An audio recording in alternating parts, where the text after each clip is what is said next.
Welcome to Human Potential at Work, the show where we explore social impact, inclusion, and empowerment of everyone, including persons with disabilities. Get ready to be inspired, hear success stories, and learn tips and principles for bringing out the best in everyone. Hello, everyone. This is Debra, and you are watching or listening to Human Potential at Work. I am the CEO of Rue Global, and we are proud to be market influencers and brand ambassadors for the community of people with disabilities in the aging market. Today, my guest is someone that I have admired for many, many, many years.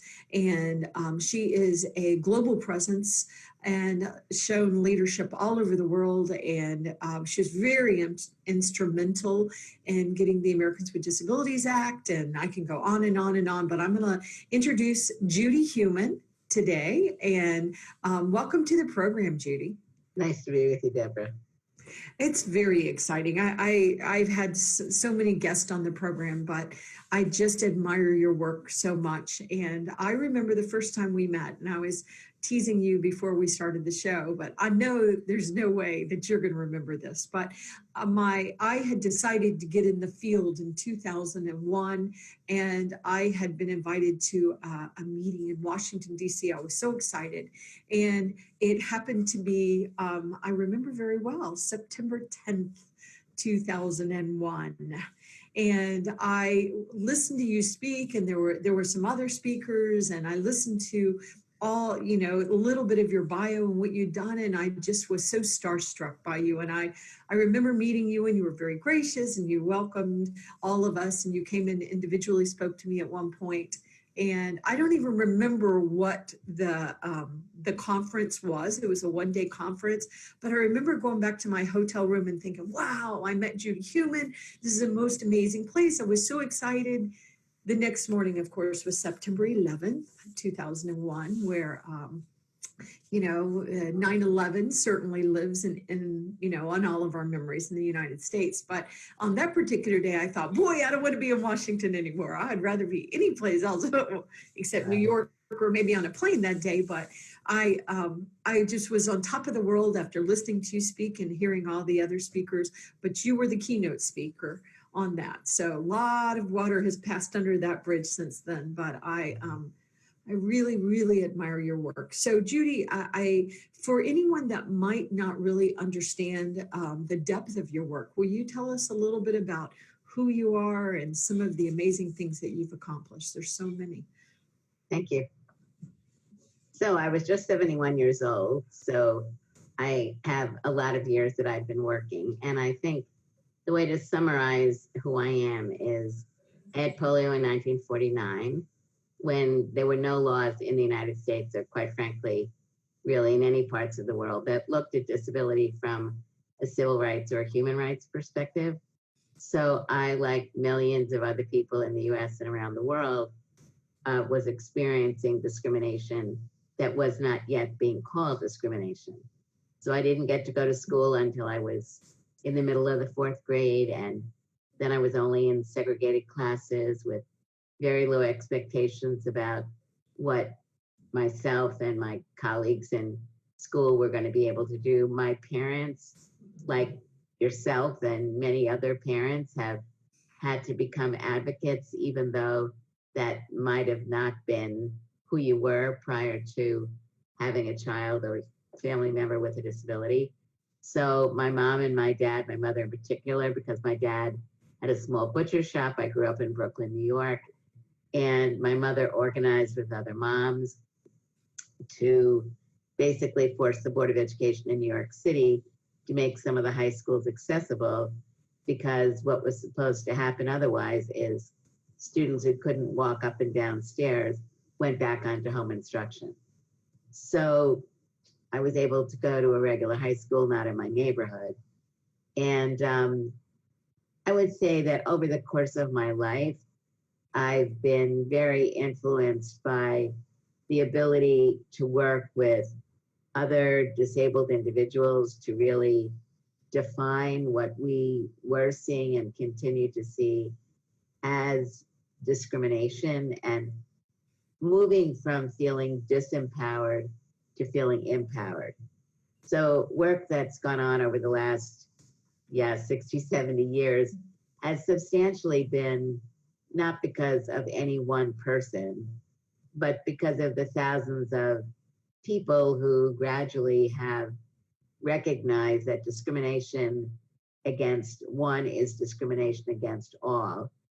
I have to say that we're still very much having to struggle with other people, including disabled people, recognizing discrimination and how it impacts people individually. I think one of the important things that's happened over my lifetime is we've moved away from looking, or many of us have moved away from looking at disability as the label of our diagnosis. So when I said I had polio, that to me is relevant because there are times when I need to be seeing healthcare professionals who are knowledgeable about polio. But at the end of the day, the reason we were able to get laws like Section 504, the Americans with Disabilities Act, the Individuals with Disabilities Education Act, and on, is we put aside the label of cerebral palsy or intellectual disability or polio or muscular dystrophy or diabetes or cancer or whatever it is. And we said, you know, what is some of the defining issues that we want to look at? And the defining issues are discrimination in employment, discrimination in healthcare, discrimination in pick a field.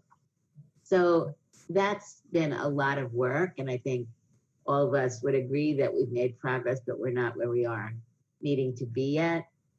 And I think one of the other important things that's gone on over the years, both in the United States and now with the Convention on the Rights of Persons with Disabilities, is also really looking at the breadth of who we are as disabled people. And of course, a significant number of people are those with invisible disabilities who maybe don't see themselves as having a disability. I guess one of the critical issues that we've also been looking at, you also, Debra, is that we need to recognize that disability is a normal part of life. And that while our disabilities may impact the way we do certain things all the time or some of the time, at the end of the day, we're all able to make contributions.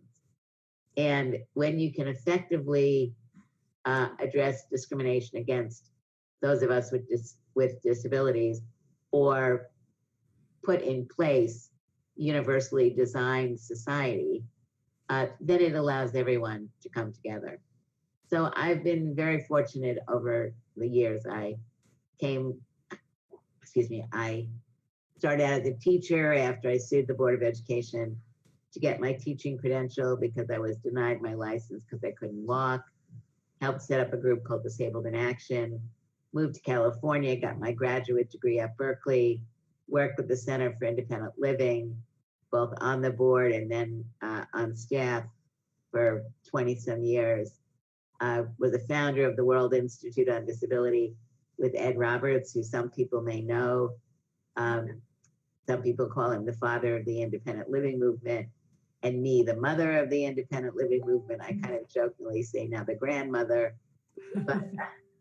And then I was fortunate to work in the Clinton administration and the Obama administration, and I worked with the World Bank. So, and I've served on lots of different boards. So I feel really very fortunate that I've got many friends in the United States and I've traveled very broadly internationally, and the ability to really share our experiences and look at how we can support each other to basically, over the next years, end discrimination and poverty in particular against those of us with disabilities.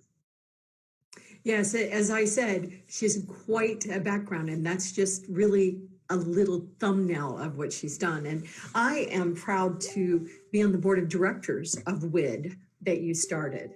So I've been sort of following you around, I guess, sort of stalking you over the years. I know that you've been you've done a lot of work with the United Nations, and you worked in our State Department, which, I tracked a lot of the work that you were doing with the State Department. You're working now with the Ford Foundation. There's just so much. Your career has been very inspiring to me, Judy. And I have never looked at you and thought, oh, that poor, it's more the opposite. Like, wow, how does she accomplish so much? It's amazing. I want to follow in her footsteps. So I think in your work, you're right about my work. My work has always been, what does it mean to be human? And I remember when I first started getting in the field, I had people say to me, well, you don't have a disability. You can't get up there and speak for our community. And my first thought was, how do you know I don't have a disability? And number two, well, what do you mean? Why can't I say this is wrong? I think we all need to stand up and say this wrong. I also want to throw a question at you that I know is an unfair question, but I'm going to do it anyway. But the women's movement, I remember a few years ago, I was trying, maybe 7 or 8 years ago, my son's girlfriend at the time, she's now his fiance, said to me, my girlfriends, they are like, they're not thinking about women's issues or any of this, and everybody seems to think we're done. We got all the women's issues nailed, and I remember her talking to me about it, and I thought, at the moment, I thought, well, we've come so far as women. Then, of course, the world has fallen apart and showed us how much work we have to do with women's issues. And I can't help but compare that with what we've done here with, the disability field and also other diversity fields. And it's such a shame that we take a look at a person or there is a person and we decide you're not valuable because you're a woman or you're disabled or you're both or you're from a different country or you love the wrong person or you worship or the wrong God or you don't believe. There's so many ways that we can label and put each other in boxes and say, you are inferior to me. And I just think the world shouldn't work that way. So I know I threw a lot at you, but I know that you've been fighting all these different, discriminations in your career all over the world, Judy. So I was wondering if you wouldn't mind addressing some of that. So it's kind of interesting. NPR has a program on the radio, at least where we are, called 1A.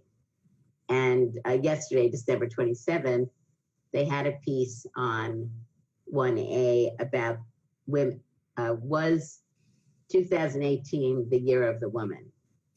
And they had 3 or 4 different people who were speaking, debating whether it was or wasn't the year of the woman, and giving all kinds of examples of this woman who was elected, who was the first ex to be elected to the Congress. And there were a lot of firsts for women who were elected to Congress, and the word disability never came up. And so I think it really, in response to your question, disability in the women's movement is not off the plate, but it is at best on the edge of the plate. When people are reminded that disabled women are a part of the group, then something will be done. But like when the Me Too movement was first being launched, disability was not mentioned. And then I think it was Rebecca Coakley or some other women that reached out and said, hey, what's going on? But I think it speaks to the fact that our movement is we're a unique movement because we are not a woman of the same color, of the same religion, of the same disability.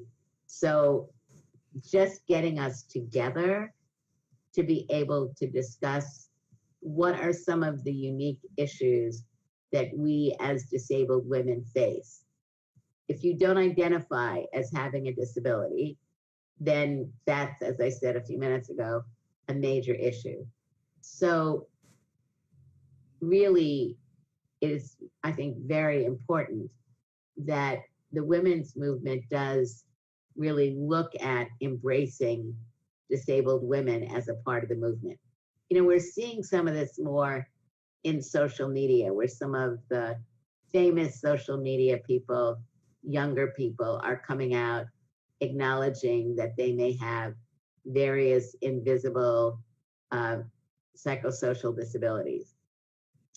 That I think is always great, because things like depression and anxiety and bipolar, etc., it's a huge number of people who have those types of disabilities. And if we can own the word disability and recognize that it is not negative, in my view, non-disabled people telling us what words we should or shouldn't use is something that we really need to push back against. I agree. And I think the Convention on the Rights of Persons with Disabilities, as an example, which some of your audience may want to look at, go to the internet and look up the Convention on the Rights of Persons with Disabilities. About 175 or more countries have ratified that treaty. Now, the US, unfortunately, is not one of them. But you can see that the CRPD really embodies a lot of what our Americans with Disabilities Act is. And that ultimately, the intent of the CRPD is to really elevate the status of disabled people around the world on a country by country level, where governments, once they ratify, are committing to not only developing legislation and implementing legislation in a very broad area, and ultimately being able to look down the road at an increasingly strong disability rights movement. I think, one of the other very important components of our movement is we're intergenerational, we're cross everything. Mm-hmm. And in creating a more humane world, I think the disability community understands that many disabilities are caused by violence, by war, by rape, on and on. And we need to be the people that are speaking out against violence because of what it does, not only to us as individuals, but to our societies. Yeah, well said, Judy. And I find a few things you said. How do we get people to embrace, first of all, who they are? And also, sometimes I think it's wonderful, but I worry a little bit, and I believe that when I do start worrying about this particular thing, I like to challenge my brain a little bit, because I see people that will, once again, I was told when I first moved into this space, wanting to make a difference, and I was an employer, a technology employer of many people with disabilities, and talented people. Some of them weren't, and so I let them go because there were people, right? So, but the thing that I always thought was interesting as I walked that path was people would say, well, I do have a disability. I have dyslexia. And so other people would say, dyslexia, well, that's not a real disability. If you're not blind, or you're not, if you're not this. And then my own family, with my daughter with disabilities, she was born with Down syndrome. There were times when she wouldn't get invited to the disability parties because she wasn't disabled enough, or she was too disabled, and so I thought, wow, so we didn't make the disability cut with her either. So it's a complicated community, and these are all these things. I think one of the issues is our society is a pecking order. And in the disability community, I think, the reality is people are wanting to be accepted in the community overall, in the larger society. Disability is something that most people don't have at birth. Your daughter having Down syndrome, obviously she's had her disability from birth. But I didn't get my disability until I was 18 months old. And, when you look at the data, you see that there's areas where incidence rates of disability increase, like in physical disabilities with spinal cord injuries, between like 16 and 60 and 24. And then as people age, and on and on and on. So when one doesn't feel secure in who you are as a person and your place in society, I think what happens sometimes is people tend not to want to be with people that they feel are alienated even further than they are. Right. And I think it's complex and not acceptable, but nonetheless, I think it's one of the unique issues, and I was saying a little bit ago, one of the unique issues about how we can bring so many different things to the table. I believe that, over my lifetime, one of the things that's changed is that disabled people with Down syndrome are not perceived of the way they were in the 1960s. I mean, if we go back historically, most people with Down syndrome wound up in institutions. Right. And today, that's no longer true.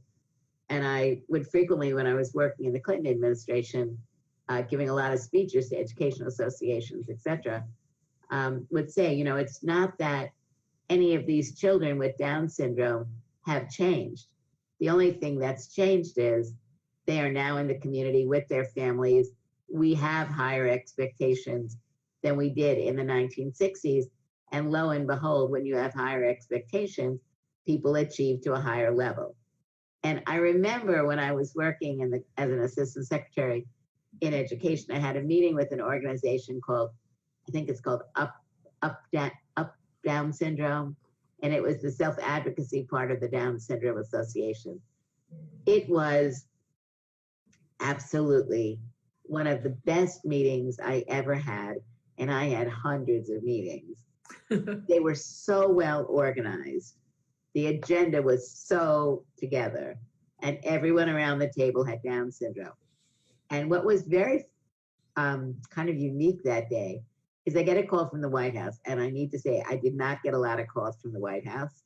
I got a call from the White House that there was a family, a mother, father, and a child with Down syndrome that were over in the White House, and they wanted to come and meet me. And I said, oh, you've got to get them over here right away, because I've got this amazing meeting going on with adults with Down syndrome.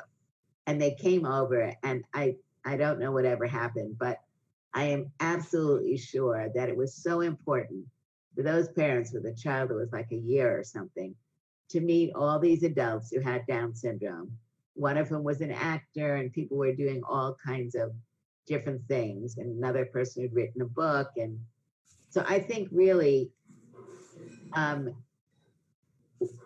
theme that I'm talking about today is our need to be able to learn about who we are and to be respectful, not just those of us who have disabilities, but across the board. Because I think on the other hand, you also see in the Black Lives Matter movement, one of the issues going on, the number of people of color who are killed in situations where police are killing people with intellectual disabilities or psychosocial disabilities, not being trained on how to address people who don't respond typically. When you look at the fact that 60 to 70% of people in juvenile facilities have disabilities, many of them with invisible disabilities, and the same with adults with disabilities, you can see that poverty also is a link not only to disability, but to the adverse effects that poverty has on people. So I think at the end of the day, it's learning who we are, really working within the non-disability community to help people understand that their attitudes against disabled people, their discriminatory attitudes in many cases, but also lack of exposure. So one thing I've been doing over the last more than a year with the Ford Foundation is working on a paper that's dealing in media. and looking at representation of disabled people in the media, and looking at other minority groups in the United States and how they've advanced in the media compared to disabled groups. And we had a convening in June of this year, 2018. And there were about 26 people, including someone from the BBC and someone from Channel 4, Great Britain, talking about what they've been doing. They're so far ahead of us, Debra. They are. I love their work. I love their work. Both of them, BBC and Channel 4. Exactly. And I think across the board now, because they have a law on diversity in media, so which we don't have. And a friend of mine is over in England right now, and we're going to be posting something on the Human Perspective, that she was saying that disabled people are a part of everything. Yes. Ads on TV, the news shows, on and on, which doesn't happen here. So I think another big issue is the failure of media in the United States to be integrating disabled people with all types of disabilities, all racial backgrounds, sexual orientations, etc. Because it's the media that really exposes people. And the discrimination and negative views towards disabled people have basically been around since the beginning of time. So getting rid of this is not going to be easy, but we have to really acknowledge that it exists. We have to really be together working on ending it. I agree. And I do a lot of work in the UK and in Europe, but especially the UK. And so, and I've actually tried to get some of the US, pretty major US groups to get more involved in the global conversations. I've worked with the International Labor Organization, the Global Business Disability Network, and they came to me a few years ago and they said, Debra, the US corporations are really in these global conversations.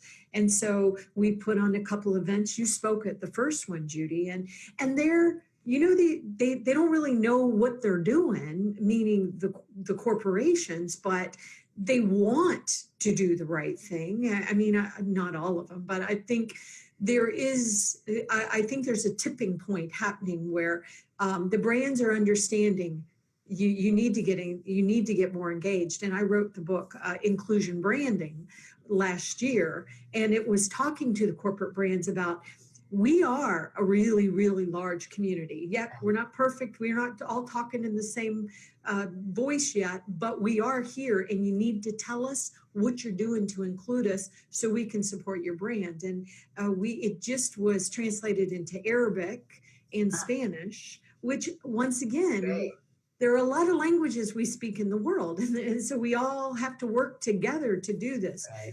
But I agree with you that what I've seen with the media and in the book, I gave examples. I gave a lot of examples of the shows that Channel 4 in the UK has been doing, and BBC. I love BBC. I watch BBC myself primarily as my news media. And only because I feel I get a more balanced worldview of what is actually happening. Are we really all going to die in the U.S., or, you know, maybe everything's going to be okay? But I just think all these moving parts are so important. And I had some of my friends. It's interesting because I am one of those people all over social media, and I was named as one of the top 50. You know, digital influencers in Europe, 50 Europeans. And I'm like, well, congratulations. I thank you, but I live in the United States in Virginia. Okay. But only because I was talking so much about what was happening, but I was doing it because those are things that we need to be doing here in the US and throughout the world. So I think it's very important that we be speaking at this from a global and national perspective, which is why I've always really admired the work you're doing, because you've always been bridging those. And I think we can learn from each other instead of assuming, which I had some US groups saying, well, we don't need to join those conversations. Instead, we'll come over and we'll tell them everything we know. And it's like, okay. we actually, believe it or not, could learn from what other people are doing and bring it back and mix and, so, but there's recently, Caroline Casey made an announcement about the Valuable Project, and I was one of the organizations that supported her. Unfortunately, I think I was the only U.S. organization that was part of it, even though there were multiple U.S. organizations asked, much bigger than me. I'm a little tiny baby communications company that believes that the world works better when we all get to be included and we all get to really own who we are as individuals. But there's a lot of work to do. And what I would ask now, I know that I'm nearing the end of the interview and I could probably talk to you for days and days and days on all these topics. But I would do a few things. I want to make sure that people know about your work. I know you have your own program, so we want to support your program. We want you to guide us on where do we go next, Judy? What do we do? How do we, as the mother of the movement, to guide us, Judy, guide us. How do we really help make sure that 1-year-old with Down syndrome, and I'll throw another hard thing in it as if that isn't a hard question anyway, but what do we do when we still have people that say, people like my daughter born with Down syndrome, doesn't really deserve to live. Let's go ahead and abort her and try again, as, Richard Dawkins said. And if I didn't abort her and try again for a better baby, I was a burden to society. My family, shame on me, I was a burden to society.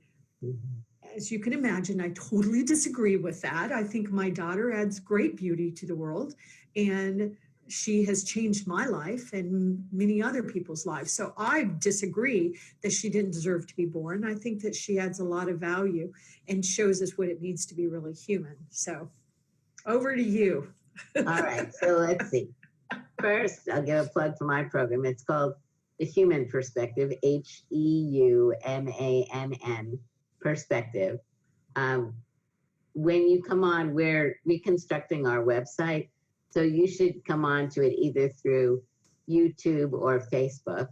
Okay. And we have about 55 interviews that we have up, and we post regularly during the week. So would appreciate people coming and looking at it, and we'll post this and so we can be sharing. On the broader issues that you've been raising, kind of what's next, I think we've moved in the disability community to a different space than when I was growing up, obviously. When I was growing up, because there were no laws, I kind of defined the work that I was doing with friends as going into a candy store and kind of picking any piece of candy that you wanted and being able to work on that. Because we needed to look at inclusive education. How do you make a bus accessible? What did it mean for the train to be accessible? What did it mean to have accommodations for someone at work, on and on. So we've had to begin to specialize. We have to have, in my view, an overarching philosophy that all people, regardless of their disability, contribute to society, and that our society has a responsibility to support families who have children who have disabilities, or where an adult with a disability is needing various kinds of supports. Our society really needs to be looking at how to ensure that the independent living model of enabling disabled people to be in charge of our lives, with supports if we need those supports, but we're ultimately in charge, and needing certain kinds of supports should not be seen as meaning that you are a less valuable person. I think that's really important. Most people, it's a whole other interview, but the issue of what does it mean to have a human rights model, a social model at the same time, to be able to ensure that people get what they need, whether it's durable medical equipment, personal assistance services, accommodations and hours at work, on and on. So we need to really be investing in children with disabilities to ensure that they're getting the right educations they need. The world of work is changing, and you know this very well. And one of my big concerns is that the disability community is trying to catch up to the world of work today. But the world of work today is not going to be the world of work tomorrow. And no one is really sure of what the world of work is going to be tomorrow.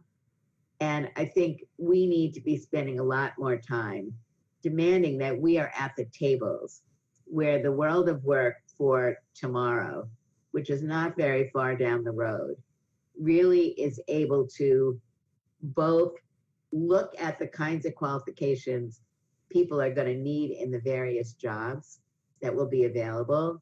We need to look at the kinds of training that people are not getting and need to get.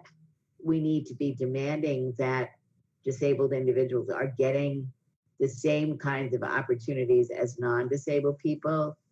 And that also means that we, as adults, whether or not we have a disability or a family member with a disability, which almost everybody has one or the other, we need to really be focusing on what do we need to be concerned about as the world of work is changing. I mean, I've always been struck by how individuals with intellectual disabilities are in so many cases still not getting training in how to use technology. Right. And the world, whether or not it's on the job or in our lives, technology is today and tomorrow. And it's another whole area of discussion, but I think that's very important. We need to be looking more at programs that are focusing on people who have intellectual disabilities, who are going to universities, attending classes on university campuses. We need to make this no longer an exception to the rule, but we need to look at what are some of the best models out there. And as a society, we need to be demanding that all people are getting access to higher education at the level that they're capable of learning. And I think one issue that's really important is that if you look at education as something that all people can benefit from, and if we recognize that all people do not learn the same way, whether they have a disability or not, it really gets back to how we're training our teachers, whether they're early childhood, primary, secondary, higher education people. We need to really look at what are the best practices out there that we need to be pushing through. And I feel like in the United States, you know, we're a great country, we do wonderful things, but for some reason, education across the country is not seen, in my view, the way it needs to be. 50 states and territories, every state has different approaches to education, some doing really good jobs, some not. And even the business community, which I know, you know, wants a better trained workforce, is not able to have the impact it wants in the field of education. And in the area of education for disabled children and young adults and adults, you know, yes, more people are graduating. Yes, more people are going to higher education, but the dropout rates are still higher than for others. So to me, life is about education. I agree. I agree. And respect for, and I mean, the story that you tell about your daughter, linking it to the story that I tell about individuals, you know, who used to be institutionalized, who are now in the community, and how some people are recognizing that what we thought about this particular group of people who have Down syndrome is really wrong, you know, and it's true across the board. So, I mean, ultimately, you know, I'm Jewish and I'm involved in the Jewish community. And I think through the Ruderman Foundation, as an example, you know, Jay and the foundation really have been helping to advance the discussion of inclusion of disabled people in our synagogues, as I think as the Catholic Church and others. And, you know, I guess maybe kind of a concluding statement. I'm tired of talking about accessibility. You know, I speak at universities, and universities have been required since 1973 to make their college campuses accessible and to have non-discriminatory practices to admit and support students with disabilities on campus, as well as faculty and staff. All too many of our universities today are still not doing what needs to happen. And they talk about the ADA. You know, we've had this since 1990. That's wrong. And at a speech that I gave recently, where someone got up at a prestigious university and said, since the ADA in 1990, blah, blah, blah. And I got up and said, since 504 in 1973, you've been obligated to do this. We want to move away from discussions that are only dealing with accessibility. I agree. We want to be dealing with the more substantive issues. Everyone agrees that people need to wear shoes. There is no debate about whether or not you should wear shoes and different kinds of shoes when you go outside in inclement weather or rocky roads or whatever. I don't want any more. I mean, I know it's a reality and we have to still do it, but by only discussing issues of accessibility, like at the university level, we're not getting into discussing inclusion of disability studies and disability into the general curricula on our liberal arts colleges and our specialty areas. I was talking to some people at Facebook earlier this year, and one of the things that they were saying is students that are graduating from universities in the IT area are not coming knowledgeable about accessibility. Likewise, architects getting out of school are not being trained on what the standards are for accessibility. So if we are producing people who are not knowledgeable either on a personal level because they have a disability and then understand the standards and cannot contribute to changes that need to continually go on, it's a Sisyphus. And I think in many ways, but so Sisyphus was pushing this rock by himself. But I think what we need to be envisioning is hundreds of thousands of millions of people pushing these things quickly. And it has to be on an international level. I agree. And, you know, my parents are from Germany, where they were survivors. And so I think one of the reasons why international has always been something that I've been interested in is because my family were not born here in the United States. And so when I first traveled out of the US to the Paralympics in 1972, you know, I got this really amazing eye-opening experience of not only meeting disabled people from all over the world, but also looking at the types of lives people were living in rich countries versus poor countries. And I also learned in 1972 about things like national health insurance. I learned that, and continue to learn, that the United States is one of very, very like 2 or 3 countries in the world that doesn't have national health care. And to look at the implications. So your point of we can learn from other people is amazingly true. I mean, I think we as the United States have a lot to teach people in the area of civil rights laws like the ADA and enforcement and technical assistance, because many countries do not have what we have. And even those countries that have ratified the CRPD are working in that direction. But there are so many things that we can learn from other people in other areas, and even in the civil and human rights area now, because people are working on this, communities are organizing. So I think as a disability community of at least 1 billion people, if we could really get a robust 100 million people really fighting for our rights and the rights of other people internationally, we could change the world in so many ways. I mean, I'm sorry, but climate change is another huge area that we have to be concerned about. Right. Because climate change, amongst other things, causes more disability, causes Right. lung disease and all kinds of other disabilities that society is not appropriately addressing.